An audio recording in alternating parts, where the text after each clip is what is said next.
Hello, in this video, we will show how you can build a powerful approval workflow on your SharePoint list or library, using Spark Workflow in a matter of minutes.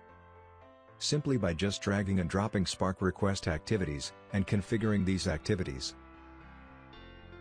We will see also, how to create a dynamic email notification with dynamic value, and how the users can respond to their tasks easily. The users will be able to reassign delegate their tasks to other users, or respond to tasks from within the form itself if the forms are built by Spark Forms Builder. Users can track their workflow instances visually by viewing their flow diagram. Now let's start creating the request approval workflow, through Spark Workflow Designer.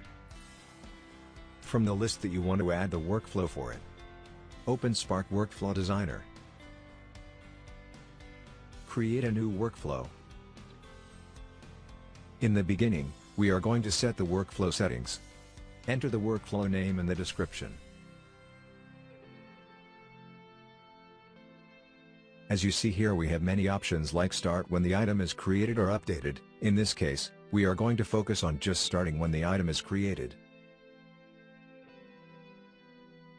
At custom workflow status, we are going to add our options approve and reject. And if you have any other, you can add them.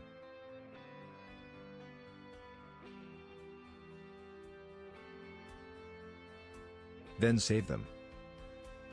The first thing we're going to do in our workflow is to send an email notification for the leave requester or the initiator, so now we are going to drag and drop the notification activity and configure it.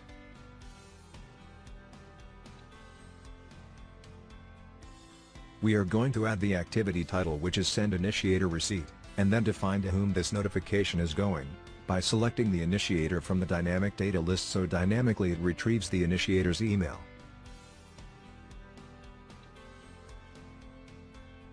Adding the subject and then the body.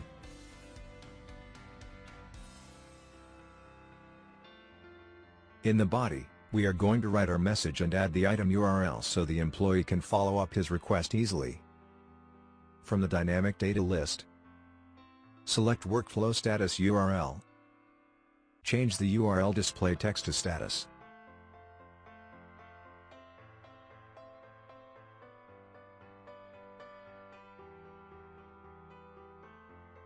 Save.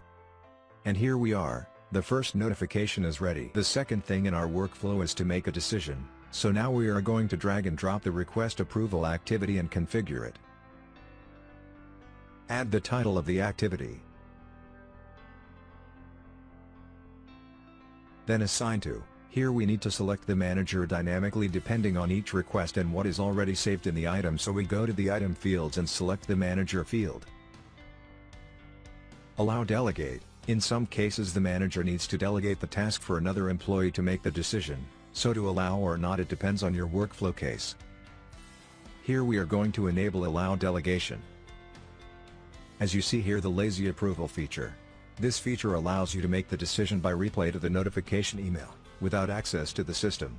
The decision can be made either from your system, the SharePoint, or by email. We are going to show you both ways to see the difference. We will talk about LazyApproval in detail later in this video. Add the task name and task description. We recommend filling these fields with clear and detailed data so the employee can easily follow up his tasks later on. Task due date. From here the admin who create the workflow give this task due date, so the manager should make a decision within 1 day or 2 days, etc. In our case we are going to set it for 1 day.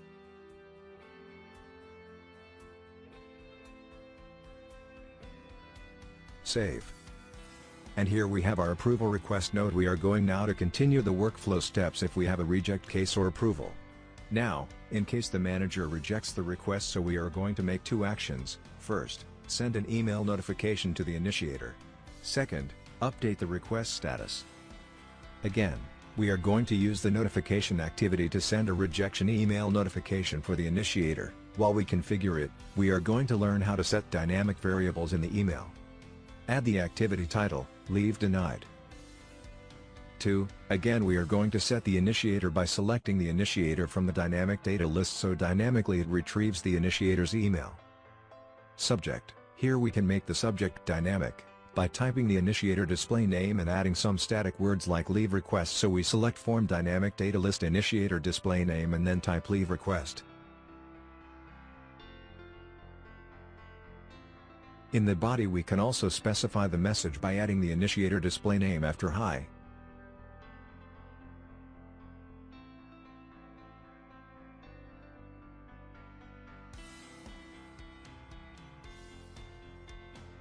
Save, and here we are done with the reject email notification. The second action is to update the status of the request. So we are going to use set workflow status activity and configure it.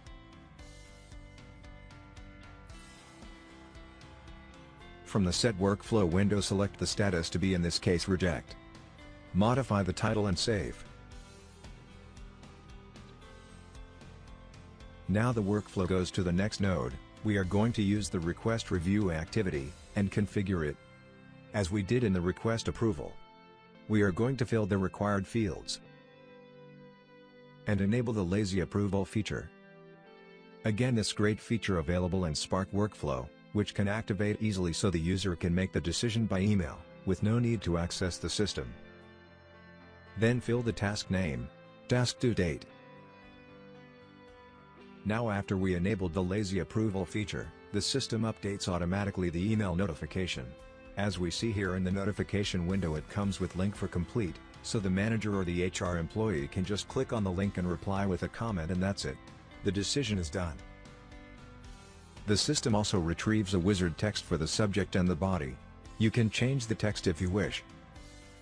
Let's save. The next steps is to send email notification and update the workflow status.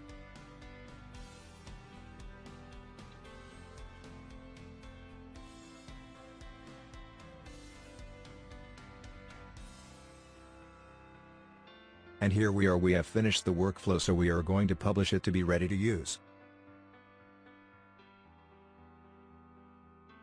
Now let's return to our list, add a new request item, and see how our workflow works. I previously created Spark form for this list and connected it with this workflow. If you are interested in how to create Spark forms and connect it with Spark workflow in detail, you can watch the tutorial video listed in the description below. Back to our list. Click on New.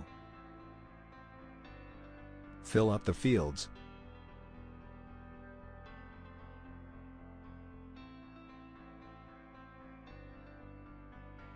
And here we are, we have a new item request. At first, the status will be in progress. Meanwhile, 2 email notifications were fired. One for the initiator to inform him or her that the leave request has been received. As we see here, the email also has a URL for the item, so the employee can flow up the request status. The other email notification for the manager with a new decision task. As we see here, by clicking on Approval Task, the Spark form will be open, and from here we are going to make the decision. It is worth mentioning that the decision can be made either from Spark form or SharePoint. Let's see how it's easy to make through Spark forms. Click on Submit to take action within the form itself. As we see here, an approval task dialog will open, because the type of the task that we have in workflow is request approval.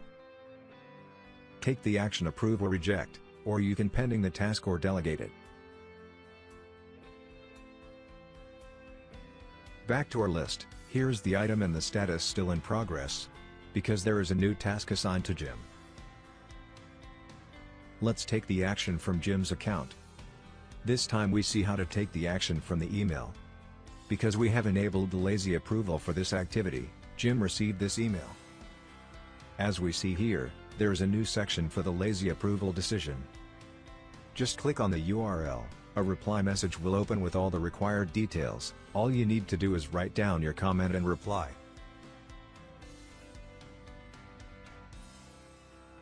Great. And here it is, the status of the item has been updated to complete. If you want more details about the lazy approval feature, you can see the tutorial video for lazy approval in details listed in the description below. Even you enable the lazy approval feature, you still can make the action from the form itself as well. You can also track the workflow, and delegate the task from here too. By clicking here, you can view the workflow status and tracking information.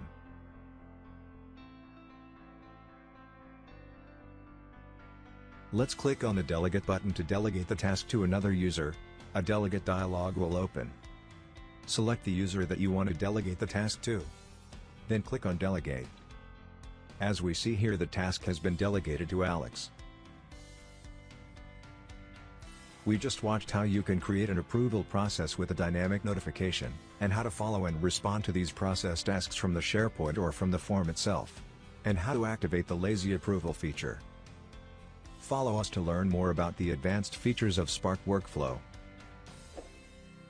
Don't forget to like the video and subscribe, and if you have a comment, please write it down. Thank you.